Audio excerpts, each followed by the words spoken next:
The deep space monitoring station, Harmony's voice, drifted silently through the void between star systems. Its crew of 12 beings from different worlds worked together in the peaceful routine they had known for decades. Ambassador Zethkri of the Villani Collective stood before the main viewing screen, his forearms folded behind his back as he watched the stars. His skin glowed with the soft blue patterns that showed he was content. "Ambassador," called out Navigation Officer Thren, a crystalline being whose voice chimed like wind through caves. "We are detecting unusual energy readings from system designation 847H. Zethkri turned toward the navigation station, his large black eyes focusing on the data streams flowing across the screens. The energy signatures were unlike anything in their databases. They pulsed with a rhythm that seemed almost alive yet clearly artificial. "How unusual?" he asked, moving closer to examine the readings. "The patterns suggest faster-than-light technology, but the configuration is completely unknown," Thren replied. "The emissions are aggressive in nature, very different from standard Council technology." This was indeed strange. In the 3,000 years since the Galactic Council had been formed, they had encountered 847 different species. Each one had eventually joined their peaceful confederation after the standard first contact protocols. The pattern was always the same: initial confusion, then wonder, then gratitude for being welcomed into galactic civilization. "Set course for System 847H, Zethkri ordered. "Prepare the first contact package. Standard diplomatic approach." The ship turned smoothly and engaged its hyperdrive. Within hours, they emerged at the edge of a yellow star system. What they found there made every crew member stop their work and stare at the displays. Ships, hundreds of them. Metal vessels of unknown design moved between the planets with purpose and speed. Some were massive, larger than anything the Council had ever built. Others were small and fast, darting between the larger ships like schools of fish. "By the Seven Suns," whispered Communications Officer Yella, her tentacles trembling with excitement. "They already have interstellar travel. This species developed faster-than-light technology on their own." Zethkri felt his skin patterns shift to orange, the color of deep concern. In all of galactic history, only 5 species had achieved faster-than-light travel without Council guidance. Each of those species had been incredibly dangerous until they learned the ways of peace. "Begin standard first contact broadcast," he ordered. Universal peace symbols, mathematical sequences, and the standard welcome message. The ship's powerful transmitters began sending the carefully designed signals that had worked with every species they had ever encountered. The message was simple: "We come in peace. We wish to share knowledge. You are not alone in the universe." For several minutes there was no response. Then suddenly every human ship in the system turned toward their position. "Ambassador," Yella's voice was tight with worry, "we are receiving a response." "Excellent. Play it." The voice that came through the speakers was harsh and sharp, unlike the musical tones most species used for communication. "Unknown vessel, you are in restricted space. State your business or leave immediately. You have 30 seconds to comply." Zethkri blinked all 4 of his eyes in confusion. This was not how first contact was supposed to go. Where was the curiosity, the wonder, the joy at discovering they were not alone? "Transmit peaceful intentions again," he ordered. "Add the gift offering. Share our basic technology schematics as a sign of goodwill." This time the response came faster. "Unknown vessel," we said, "state your business." "We don't want your gifts. Who are you and what do you want?" The ambassador looked around at his crew. In 3,000 years of history, no species had ever refused their gifts. The gift offering was the sacred first step of joining galactic civilization. "Open a direct communication channel," he decided. "Let me speak to them directly." The screen flickered and suddenly Zethkri was looking at something he had never seen before. The creature on the screen had only 2 arms, 2 legs, and 2 eyes. Its skin was a pale brown color with no patterns. Most shocking of all, it appeared to be wearing some kind of military uniform. "I am Ambassador Zethkri of the Galactic Council," he began, using his most diplomatic tone. "We have come to welcome your species into the galactic community. This is a joyous day for your people." The human on the screen stared at him for a long moment. Then it did something completely unexpected. It laughed. "Galactic Council? Let me guess. You're here to tell us we're now part of your little club, whether we like it or not." No, Zethkri said quickly. The Council is a voluntary association of peaceful species. We offer knowledge, protection, and friendship to all who wish to join. Protection from what? The human asked, and now its voice was cold. From the dangers of space, from hostile forces, from the loneliness of being alone in the universe, Zethkri explained, using the words that had convinced hundreds of species to join them. The human leaned forward. We've been alone in the universe for our entire history. We've faced every danger our world could throw at us, and we've never needed anyone's protection. What makes you think we need yours? Zethkri felt his skin patterns shifting to deep purple, the color of complete bewilderment. But surely you understand the benefits of joining galactic civilization? Advanced technology, peaceful trade, cultural exchange. What we understand, the human said, is that strangers don't offer gifts without expecting something in return. You can take your counsel and your protection and your gifts, and you can leave our space. Now. The transmission ended abruptly. Zethkri stared at the blank screen, trying to process what had just happened. In the background, alarm signals began to sound. Ambassador, Thren called out urgently, multiple human vessels are approaching our position. They have weapons powered and shields raised. Through the viewing screen, Zethkri could see them coming. Sleek, dangerous-looking ships that moved with deadly purpose. Unlike council vessels, which were built for peace and exploration, these ships were clearly designed for war. Receiving another transmission, Yella announced. This time, a different human appeared on the screen. This one wore a different uniform and had the bearing of a military commander. Alien vessel, you have 10 minutes to leave this system. Any attempt to establish permanent stations, plant monitoring devices, or contact our colonies will be considered an act of war. Do you understand? Zethkri tried once more. Please, there has been a misunderstanding. We only wish to offer friendship. Your friendship, the human commander said, looks a lot like every other empire that's ever tried to take our freedom. We fought those wars before and we won. Don't make us fight them again. The transmission ended and the human ships took up positions around the council vessel. They did not fire, but their message was clear. Set course for the nearest council station, Zethkri ordered quietly. Emergency speed. As the Harmony's voice jumped to hyperspace, Zethkri slumped in his command chair. In 3,000 years of first contact missions, this had never happened. No species had ever refused to join the council. No species had ever threatened them. No species had ever told them to leave. What do we do now, Ambassador? Asked Yella. Zethkri looked at the data they had gathered about the humans. These beings had achieved faster-than-light travel on their own. They had built weapons that could threaten council ships. Most disturbing of all, they seemed to view any offer of help as a potential threat. We report to the High Council, he said finally, and we hope they know what to do about a species that refuses to be civilized. But even as he said it, Zethkri wondered if the problem was not that the humans refused to be civilized. Perhaps the problem was that they had already civilized themselves in a way the Galactic Council had never seen before. In the depths of space, the human ships returned to their patrol routes. On Earth, military leaders gathered in emergency session to discuss the alien contact. The message they sent to all human colonies was simple. Unknown aliens have made contact. They claim to represent a galactic government. We have refused their offers and ordered them to leave. All colonies are to maintain defensive positions and report any further alien contact immediately. The galaxy had just met a species that preferred independence to protection, conflict to cooperation, and freedom to safety.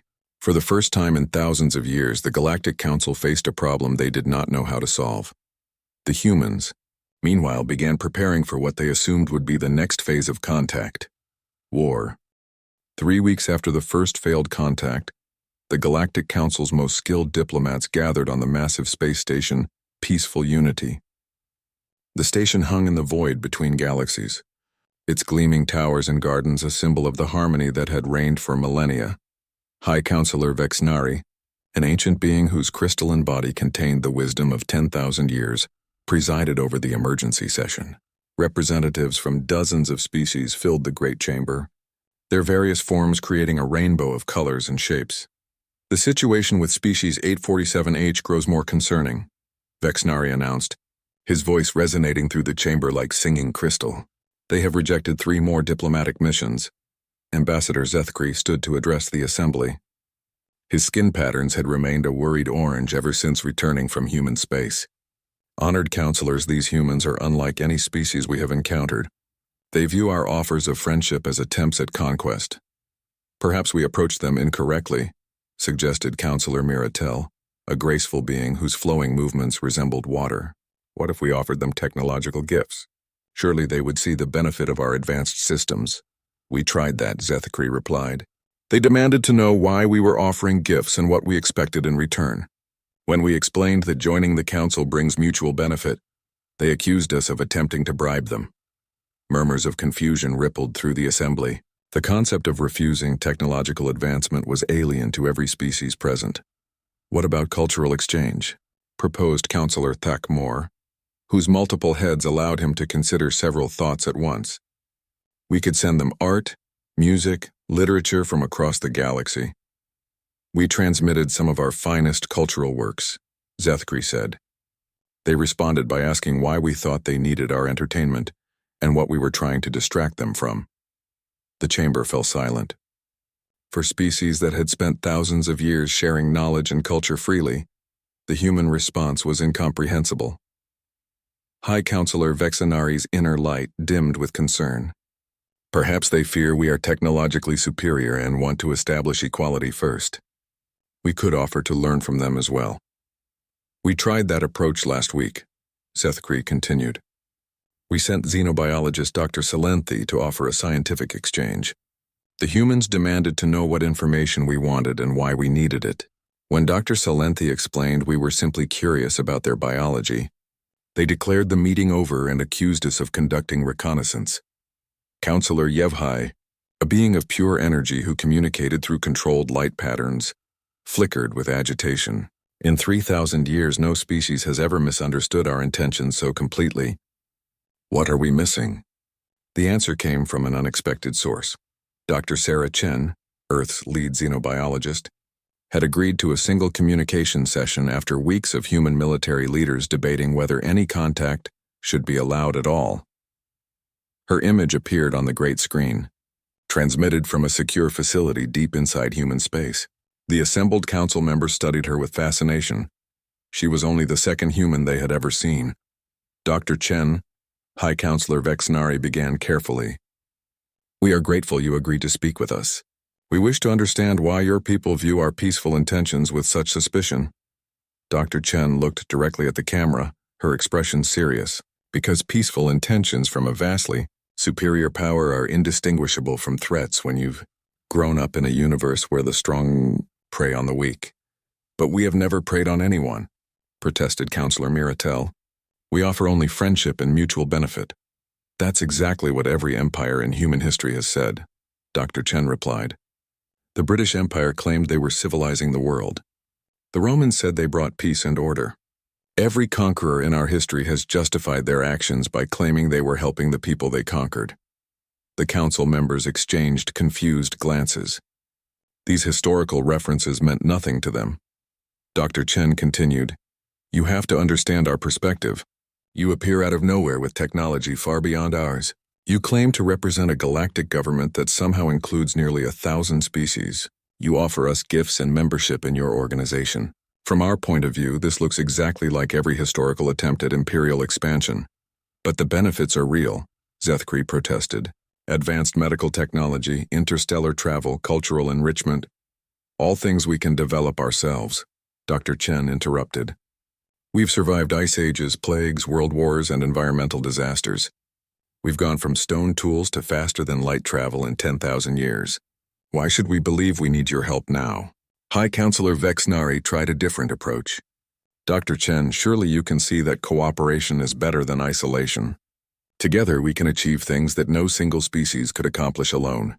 Dr. Chen was quiet for a moment. When she spoke again, her voice was patient but firm. Counselor, let me tell you a story. There was once a man who lived alone in the wilderness. He built his own house, grew his own food, and defended his land from wild animals. One day, a group of people from the city came to visit. They offered to let him join their community. They would give him a house in town, provide him with food, and protect him from danger. She paused, looking directly at the High Counselor. The man asked what he would need to do in return. The city people said he would need to follow their laws, pay their taxes, and accept their authority. They were genuinely confused when he told them he would rather keep his independence. But surely he could see the benefits, Councillor Thakmore said with all four of his heads speaking in unison. That's exactly the point, Dr. Chen replied. You see your offer as beneficial. We see it as a choice between freedom and security. And humans will choose freedom every time, even if it's more dangerous. The chamber fell silent as the council members tried to process this alien concept. They had built their entire civilization on the principle that cooperation was always better than independence. Dr. Chen continued, Your council may be genuinely peaceful and benevolent, but from our perspective, any organization large enough to include 1,000 species has the power to destroy us if we displease you. You're asking us to trust our survival to your good intentions. No human society has ever made that bargain willingly. What would it take for you to trust us? Asked Vexnari. Time, Dr. Chen said immediately. Lots of time. Maybe hundreds of years. You could start by respecting our decision to remain independent and proving that you truly mean us no harm. We could establish trade relationships, suggested Councillor Miratel. Commerce builds trust. Only if it's between equals, Dr. Chen replied. We won't accept charity, and we won't be junior partners in someone else's empire. If you want to trade with us, it has to be as equals, with both sides benefiting fairly. Ambassador Zethkri felt his skin patterns shifting to deep blue, the color of dawning understanding. Dr. Chen, are you saying that humans would be willing to interact with individual council species, but not with the council as a whole? That's exactly what I'm saying, she confirmed. We might be willing to talk to the Villani Collective about trade agreements, or discuss scientific exchange with the Crystalline Union, but we will never acknowledge the authority of any galactic government. We didn't fight for thousands of years to gain our independence just to hand it over to aliens. After the transmission ended, the council chamber erupted in discussion. Some members were offended by humanity's refusal to acknowledge their authority. Others were fascinated by this new perspective on galactic civilization. High Councillor Vexenari called for order. It seems we face an unprecedented situation. For the first time in our history, we have encountered a species that prefers independence to membership. What do we do? Asked Ambassador Zethkri. We learn, replied the High Councillor. And perhaps we discover that there is more than one way to live among the stars. But even as he spoke those words, Vexenari wondered what would happen if other species began to question whether the Council's protection was worth the price of their independence. The humans had introduced a dangerous idea into the galaxy, that freedom might be more valuable than safety. In human space, Dr. Chen ended her report to Earth's leadership with a simple conclusion. The aliens appear to be genuinely peaceful, but they don't understand that peace and freedom are not the same thing. We need to be prepared for a long period of careful interaction while they learn to accept our independence. Neither side realized that their fundamental misunderstanding would soon lead to the greatest crisis the galaxy had ever faced. 6 months had passed since the first failed contact with humanity, and the situation had grown worse instead of better. High Councillor Vexnari stood in the Council's emergency session chamber, watching as heated debates raged among representatives who had not argued about anything in centuries. This cannot continue, declared Councillor Rygoth, a massive being whose rocky exterior reflected his stubborn nature. The humans have now refused contact with 17 different species. They treat each of us as potential enemies rather than members of a unified council. Ambassador Zethkri, who had become the reluctant expert on human affairs, activated the holographic display. It showed the current status of human space, a sphere of systems marked in aggressive red. The humans have established what they call defensive perimeters around their territory, he explained. Any council ship that enters these zones is immediately challenged and escorted out. Escorted out by whom? Asked Councillor Miratel. By heavily armed patrol fleets, Zethkri replied grimly. They've militarized their entire border region. High Councillor Vexnari's crystal form dimmed with concern. This level of military activity is unprecedented.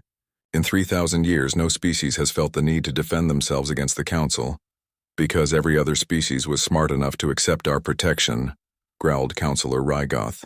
These humans are clearly too primitive to understand what's good for them.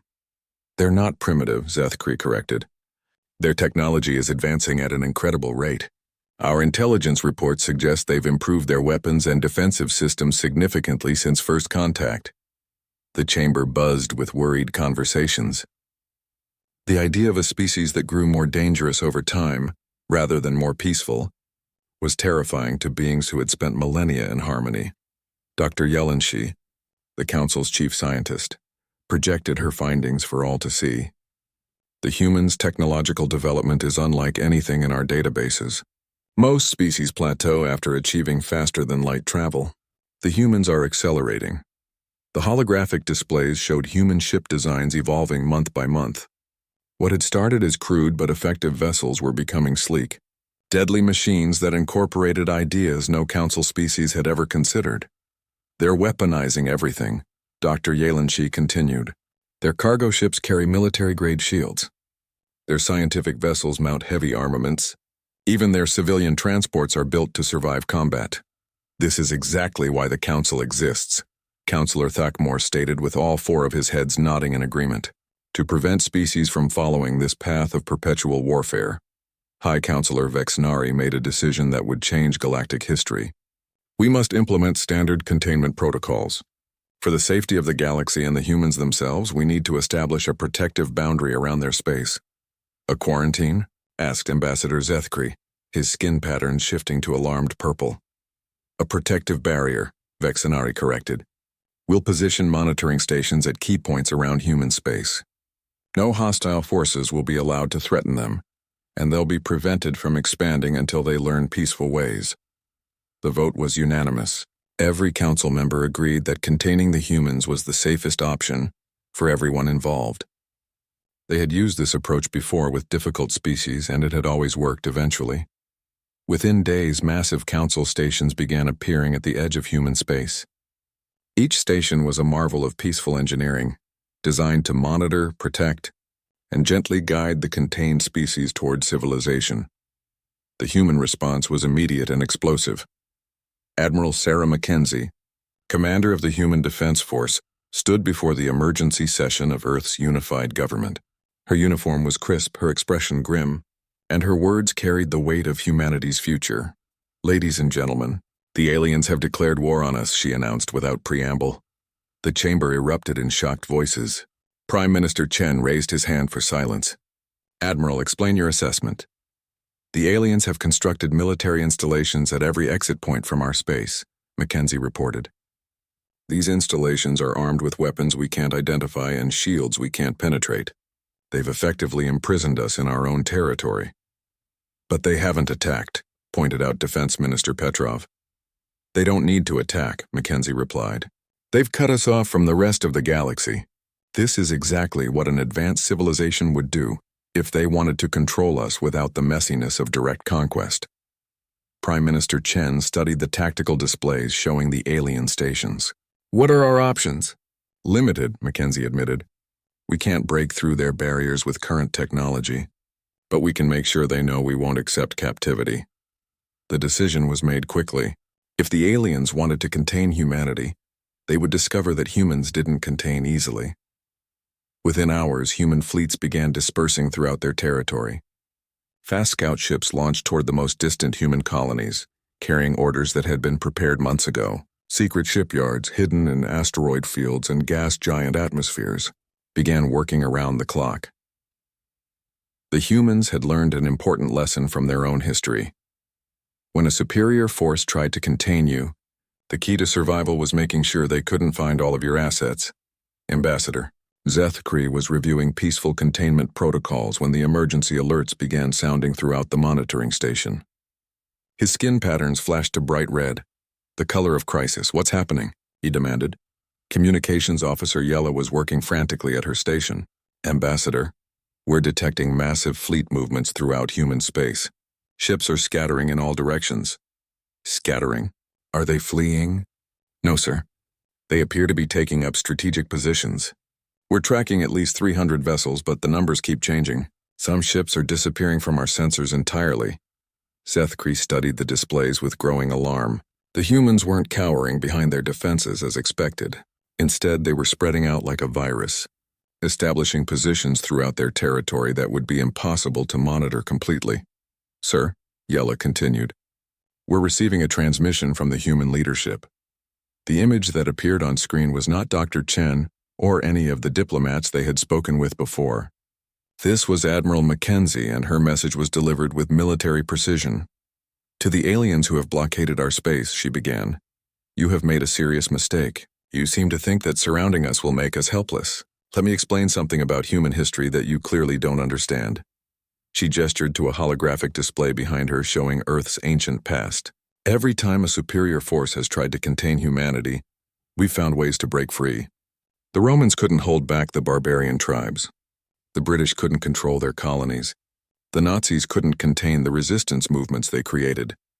The display shifted to show human space as it existed now, not a contained bubble, but a network of hidden bases and mobile fleets. You've succeeded in making us angry, Mackenzie continued. And angry humans are dangerous humans. We're not trapped in here with you. You're trapped out there with us. The transmission ended, leaving Zethkri staring at a blank screen. Around him, his crew worked frantically to track the dispersing human fleets. Ambassador, called out Tactical Officer Dren, we're losing contact with human ships faster than we can count them. It's like they're vanishing into space itself. Within days, reports began coming in from across the galaxy. Human ships were appearing in systems that should have been impossible for them to reach. They weren't attacking, they were establishing hidden outposts and supply depots in places where the Council had never thought to look. Dr. Yalenshi presented her analysis to an increasingly worried High Council. The humans have done something unprecedented. Instead of trying to break through our containment, they've made it irrelevant. How? Demanded Counselor Raygoth. They've gone underground, she explained. They're building a hidden empire using techniques we've never seen. Stealth technology, mobile bases, supply networks that exist in the gaps between our monitoring systems. High Counselor Vexenari felt something he had never experienced before. Fear. Are you saying we can't contain them? I'm saying they've made containment meaningless. They're not trying to break out. They're preparing for a war we didn't know we were starting. The realization hit the Council like a shockwave. Their peaceful containment had been interpreted as an act of war by a species that had spent its entire existence preparing for war. Back in human space, Admiral Mackenzie concluded her briefing to the Defense Council with a simple statement. The aliens have superior technology and numbers, but they've made the classic mistake of underestimating a cornered opponent. They think this is containment. We know it's siege warfare, and humans have been breaking sieges for thousands of years. Prime Minister Chen asked the question that would define humanity's future. What's our next move? We show them that containing humanity is impossible, Mackenzie replied. And we make sure they understand that their peaceful galaxy just became a very dangerous place. The Galactic Council had tried to cage humanity for its own good. Instead, they had taught the human race that the galaxy was full of potential enemies who would need to be watched, outmaneuvered, and if necessary, defeated. Admiral Sarah Mackenzie stood on the bridge of the UES Defiance, humanity's newest warship, watching as the alien monitoring station grew larger on the main screen. The station was beautiful in its own way, all flowing curves and peaceful, architecture that spoke of a civilization that had forgotten what war looked like. That was about to change. Admiral, reported Commander Torres from the tactical station. The alien station is hailing us. Same message as always. Turn back or be escorted away. Mackenzie studied the alien construction through the view screen. The monitoring station was massive, easily 10 times the size of any human vessel. Its shield shimmered with energy patterns that human scientists still couldn't fully understand. By every logical measure, it should be able to destroy the Defiance without effort. Open a channel, she ordered. The screen flickered and Ambassador Zethkri appeared. His skin patterns were showing deep orange. What humans had learned meant extreme worry. Admiral Mackenzie, he began, you are approaching a Council monitoring station in violation of the protective boundaries. Please alter course immediately. Ambassador, Mackenzie replied calmly. This station is positioned in the Kepler 442 system. That system contains 2 human colonies and over 50,000 human citizens. By any measure, this is human space. The boundaries are for your own protection, Zethkri insisted. There are forces in the galaxy that would harm your species if you expanded too quickly. Mackenzie smiled, but it wasn't a friendly expression. Ambassador, let me share something with you. In human history, whenever someone has told us they're protecting us, it usually means they're controlling us. We've decided we don't need your protection. Admiral, please be reasonable. Your weapons cannot penetrate our shields, and our defensive capabilities far exceed your ship's ability to. The transmission cut off abruptly as the Defiance fired its main weapons. But the humans hadn't aimed at the station. Instead, their weapons targeted the space around the station. Empty vacuum that suddenly erupted in brilliant explosions as hidden human minds detonated in perfect sequence. The monitoring station, which had been scanning for ships and weapons, had completely missed the months-old minefield that surrounded it. Ambassador Zethkri felt his skin patterns flash to shocked white as his station shuddered under the impact of the explosions. The mines hadn't damaged the station. They couldn't penetrate Council shields. But they had announced something terrifying. The humans had been here first. How? He whispered, staring at the tactical displays that showed dozens of explosion points around his supposedly secure position. Admiral Mackenzie's voice came through the speakers, calm and professional. Ambassador, you should know that humans have been in this system for 6 months. We've been watching your people build that station from inside the asteroid belt. We know exactly how many crew members you have, what weapons you carry, and how often you rotate your shifts. On the monitoring station's bridge, Tactical Officer Dren was frantically scanning the asteroid field. Ambassador, I'm detecting at least 12 human vessels hidden in the asteroids. They've been there the entire time. That's impossible, Zethkri protested. Our sensors would have detected them. Your sensors were designed to detect Council technology, Mackenzie's voice replied. Human stealth systems work on completely different principles. We've been studying your scanning methods since the day you arrived. The tactical displays lit up as human ships began emerging from hiding places throughout the system. They appeared from behind asteroids, from within the gas giant's atmosphere, and from positions that should have been impossible to reach undetected. Dr. Yalanshi, monitoring the situation from the Council's main fleet, watched in horror as her sensors revealed the true scope of human infiltration. High Counselor, she reported, this isn't just one system. We're detecting human presence in over 30 systems that we thought were secure. High Counselor Vexnari's crystal form flickered with disbelief. How many ships do they have? We don't know, she admitted. Their ships keep appearing and disappearing. Some of them seem to be using our own sensor blind spots against us. Back at the monitoring station, Ambassador Zethkri tried to maintain diplomatic protocol even as his worldview crumbled around him. Admiral, surely we can resolve this peacefully. The Council has vast experience in... Ambassador, Mackenzie interrupted. Let me stop you right there. We've done our research on your Council. 3,000 years of peace. 847 species living in harmony. Very impressive. She paused, and when she continued, her voice carried a note of something that made Zethkri's skin patterns shift to deep purple. But here's what you don't understand. All of those species accepted your protection because they needed it. They were young, weak, or isolated. We're none of those things.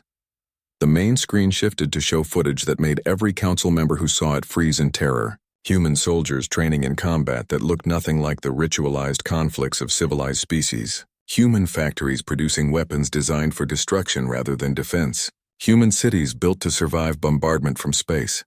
You see, Mackenzie continued, while your species were learning to cooperate, we were learning to fight. While you were building a peaceful civilization, we were perfecting the art of war. You've had 3,000 years of peace. We've had 10,000 years of conflict.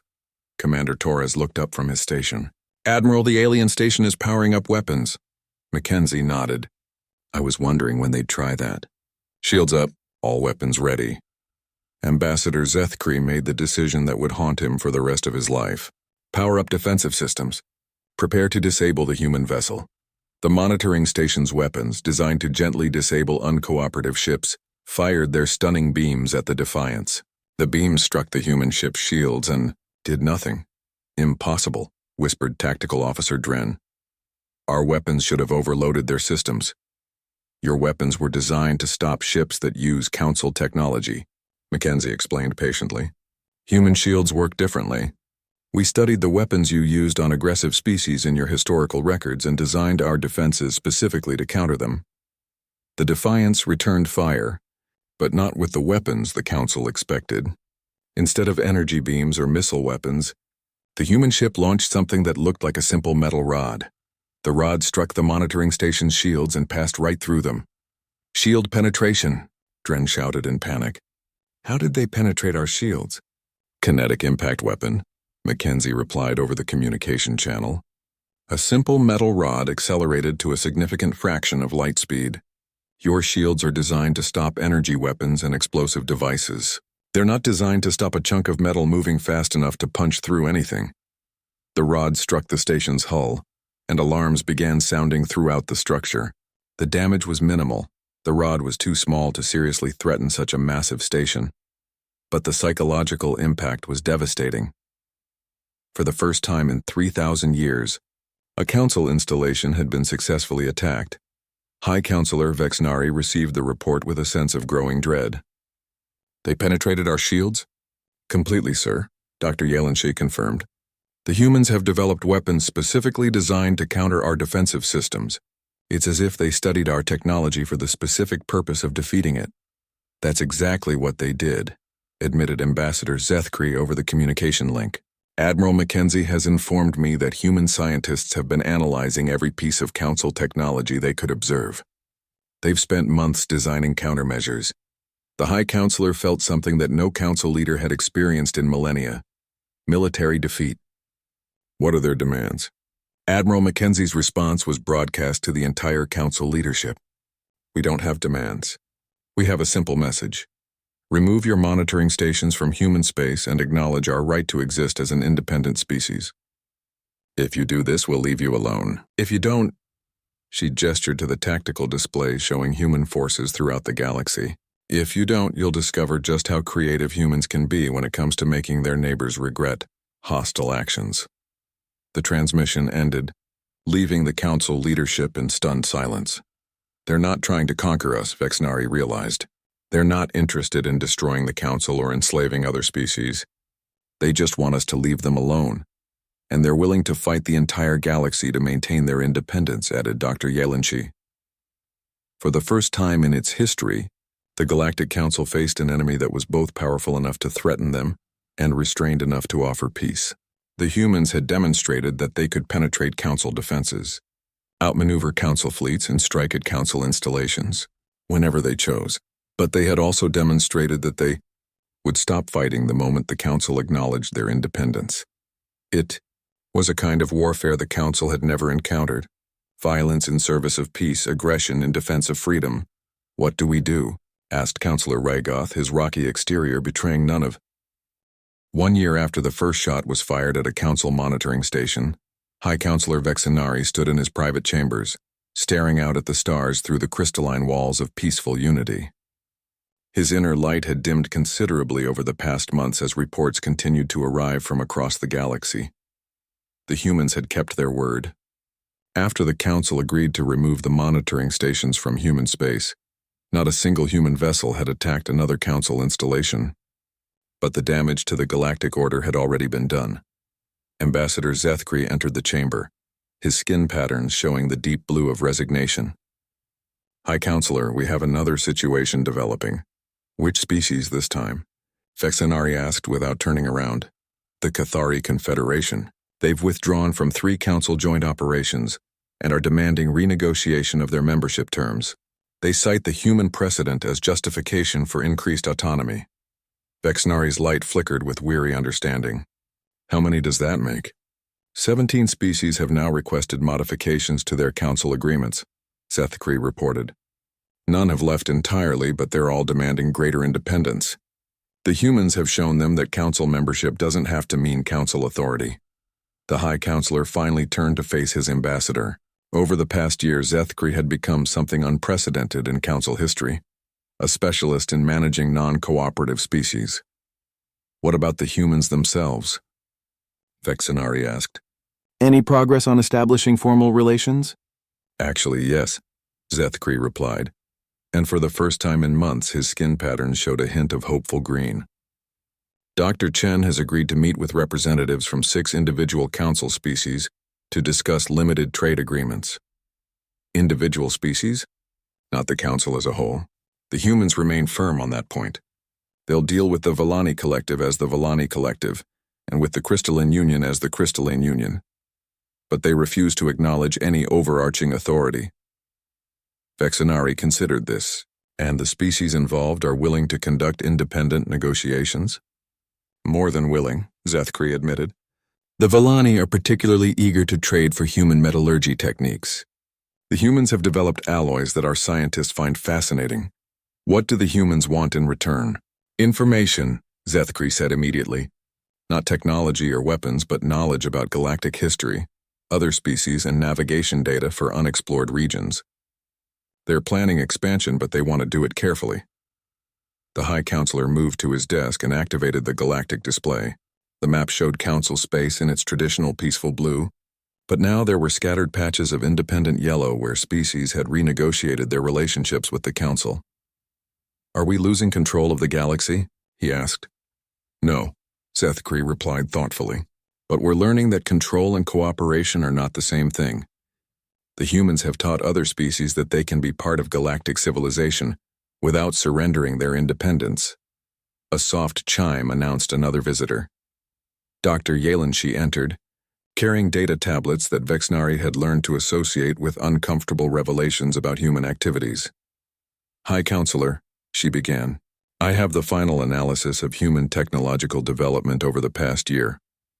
Please tell me it's slowing down, Vexenari said hopefully. I'm afraid not. If anything, it's accelerating. But the direction has changed significantly. She activated a holographic display showing human ship designs. The vessels that appeared were unlike anything they had seen before. Sleek, powerful, but clearly built for exploration rather than warfare.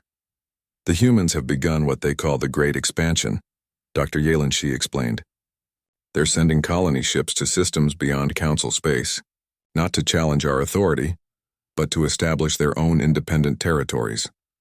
How far are they going? Zethkri asked. Far, she replied simply. They're targeting systems that we've classified as too dangerous or too remote for colonization. Places where even the Council hasn't established a presence. Vexenari studied the projected human expansion routes with growing amazement. They're willing to colonize systems that we consider uninhabitable? They don't consider them uninhabitable, Dr. Yalenshi corrected. They consider them challenging. From what we've observed, humans actually prefer planets that require effort to terraform. They seem to enjoy the struggle of making hostile worlds livable. The High Counselor felt his understanding of the universe shift once again. They're not trying to take our territory. They're creating their own. Exactly. And they're doing it in regions where no Council species wants to go. Ambassador Zethkri activated his communication device. High Counselor, Dr. Chen is requesting a direct communication. She says it's important. Put her through. Dr. Sarah Chen's image appeared in the chamber. Over the past year, she had become the unofficial human ambassador to the galaxy, though she steadfastly refused any official title. Counselor Vexenari, she began, I wanted to inform you personally about humanity's expansion plans. We know the Council monitors our activities, and we don't want there to be any misunderstandings. Dr. Chen, Vexenari replied, we appreciate your transparency. We understand you're establishing colonies beyond Council space. That's correct. But there's something else you should know. We've encountered other species out there, species that aren't part of your Council. The chamber fell silent. In 3,000 years, the Council had believed they had contacted every spacefaring species in the local galaxy. What kind of species? Dr. Yalenshi asked urgently. Hostile ones, Dr. Chen replied bluntly. We've made contact with 3 different groups that appear to be actively aggressive toward any sign of advanced civilization. We've had to fight them off from 2 of our new colonies. Vexenari felt his inner light dim to barely a flicker. Are you requesting Council assistance? No, Dr. Chen said immediately. We can handle them. But you should know that they exist. Your Council's peaceful expansion may have been limited to regions where aggressive species weren't present. We're finding them in the areas you avoided. Ambassador Zethkri understood immediately. You're saying that the galaxy is more dangerous than we thought, and humans are the ones exploring the dangerous regions. That's exactly what I'm saying. And here's the thing. These hostile species know about the Council. Some of them have been watching you for centuries, waiting for an opportunity to strike. The implications hit Vexnari like a physical blow. The Council's peaceful expansion had been possible, partly because they had unconsciously avoided the regions where truly dangerous species lived. The humans, with their assumption that the universe was hostile, had gone straight into those regions and discovered threats that the Council hadn't known existed. "Dr. Chen," he said carefully, "are you suggesting that humanity serves as a buffer between the Council and these hostile forces?" "I'm not suggesting anything," she replied. "I'm telling you what's happening. We're establishing colonies and defense networks in regions that border both Council space and the territories of species that would probably attack you if they thought they could win." Dr. Yalenshi looked up from her data analysis. "Dr. Chen, our records show at least 15 Council species that have established research outposts in what we thought were empty systems near your expansion zone." "Those systems aren't empty," Dr. Chen said grimly. 3 of them have hostile forces within a few light years. If those research outposts are discovered, they'll be attacked. What do you propose?" Vexnari asked. "Information sharing," Dr. Chen replied. "We'll provide you with intelligence about hostile species in your border regions. In exchange, you provide us with navigation data and system surveys for the regions we're expanding into." Ambassador Zethkri felt his skin patterns shifting to surprised yellow. "You're offering to protect Council interests without asking for membership or authority recognition?" "We're offering to be good neighbors," Dr. Chen corrected. "We handle the dangerous species. You handle the peaceful exploration. Everyone benefits." After the transmission ended, the 3 Council leaders sat in contemplative silence. "They're offering us protection," Vexnari said finally. "Without asking us to submit to their authority," Zethkri added. "Without even asking for formal recognition," Dr. Yalenshi concluded. The High Counselor moved back to the star map and studied the projected human expansion zones. For the first time in months, he felt something approaching optimism. "Perhaps," he said slowly, "we've been thinking about this wrong. We assumed that humanity's independence was a threat to galactic civilization, but what if it's actually a strength?" Ambassador Zethkri's skin patterns shifted to thoughtful green. "A species that chooses to be helpful rather than being required to help. A species that protects others without demanding authority over them," Dr. Yalenshi added. 6 months later, Ambassador Zethkri filed his final report on Human Council relations. It would become the most widely read document in Council history. Recommendation regarding Species 847H, humans. Do not attempt integration. Maintain respectful diplomatic relations through individual species contacts. Accept that humanity will remain independent regardless of Council policy. Observation: the humans have established the first successful alternative to Council membership in galactic history.